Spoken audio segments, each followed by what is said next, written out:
let's talk about punishment and learning. This is a big topic. Each of us has a different view when it comes to punishment or consequences. For me, just to be transparent around my viewpoint, is I'm into learning.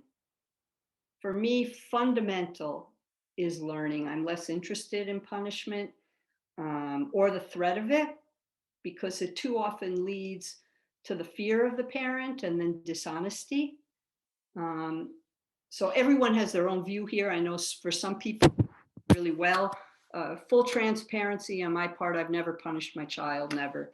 And it's not that he hasn't done things that I haven't liked always, but I just emphasize more the learning piece. And that's important to me also because kids are smart and they know if you won't approve of something, what's going to happen, and there's going to be a consequence or a punishment. They're just not going to tell you about it. That's something to consider. They're just not going to tell you. This is the problem of lying, that in large part has to do with our relationship. And it doesn't mean that if your kid lies, your relationship is bad, not at all. But what is important is to talk about why the child has lied. And the kinds of things I want to encourage you to ask is, what couldn't they tell you? What did they fear would happen if you knew? What skills do they need? And can they learn in order to tell you next time? For example, maybe they disagreed with you around something and they needed to have a skill of strength to be able to disagree. And what do they need from you in order that they feel more free to share with you? It's really, really important. So the problem with punishment is that too often it does nothing for the relationship between you, and it doesn't make learning its centerpiece. And in fact, for many teens, the learning piece is actually more difficult. Punishment is often a quick fix. And instead, if you keep the pressure in the relationship to have to deal with the feelings of hurt, the feelings of mistrust, the feeling of betrayal, this has a really big impact on your teenager. And how are we both going to deal with the situation? How do we work it out together? So like I remember a scene when my son was about 16, 17 at the time. We woke up one Sunday morning and we found he wasn't home. He hadn't come home. And you can imagine as parents, we were really scared. Where was he? And where did he go? Is there something dangerous that happened? And we called him and we found out he had spent the night at a friend's house. And he wasn't thinking about the impact that this would have on us. And and he said, I was pretty upset. I said that, I was so shocked. I was surprised that he wouldn't have connected with us, and he didn't because it was too late, etc. But it was very upsetting. So he says on the phone, he says, well, should I come home right now? It's very interesting. And I just said, I don't know what you should do. I'm just kind of sitting now with the sense of fear that I've had, and that the neglect, that you weren't thinking enough and feeling enough about the impact on that. I said, that's where I'm at. I don't know what you should do. So we hung up the phone. You see, this put the tension with him and the authority with him. What was he going to do with this situation? Well, within 10 minutes, he was home. He immediately came home, sat down at the kitchen table. We were having breakfast, and he wanted to talk about it, and he wanted to hear us, and he heard us. He was very mature, heard us, heard the fear that we had, felt badly about it, realized that wasn't the right decision to make, even though he was thinking about us. He wasn't thinking, he should have, when he realized he didn't want to come home, he should have realized that he should have come home because we were sleeping and he couldn't connect with us.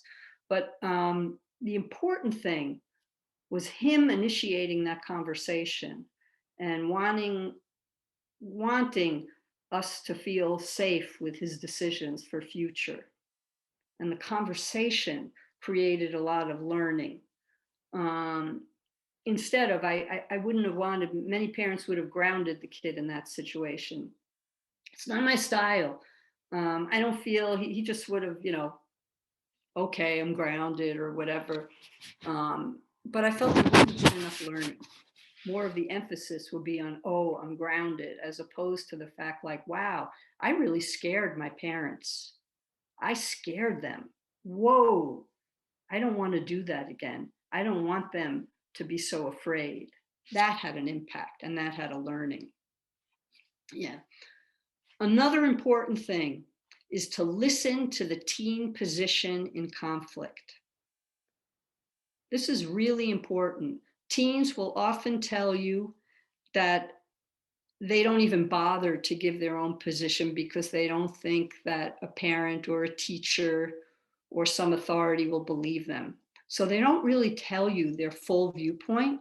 And a lot of times they have good reason to do what they've done, but no one has taken the time to really inquire and ask them why they've done what they've done. That is so essential. Really, it's so important. And they might not have done the whole thing in the way that might have been thinking of all of the different parties involved, but there's a part of what they've done that's important and that shows their thinking, and that's really important. Okay, let me just talk about apologies. I want to just say apologizing. Many parents and people have a hard time apologizing genuinely in a real way. It's really hard. And we need to model this more in our world. To show humility, to show that we're learning is what helps to build trust and relationship. Many of us are blocked from apologizing because we have a strong inner critic. If we say we're sorry, somehow it gives our inner critic a lot of fuel, a lot of gasoline to put us down internally as bad parents. So we're more protective and we're defensive. But please remember that apologies change relationships. Even years later, working recently with a mother-daughter. The daughter is in her late 20s.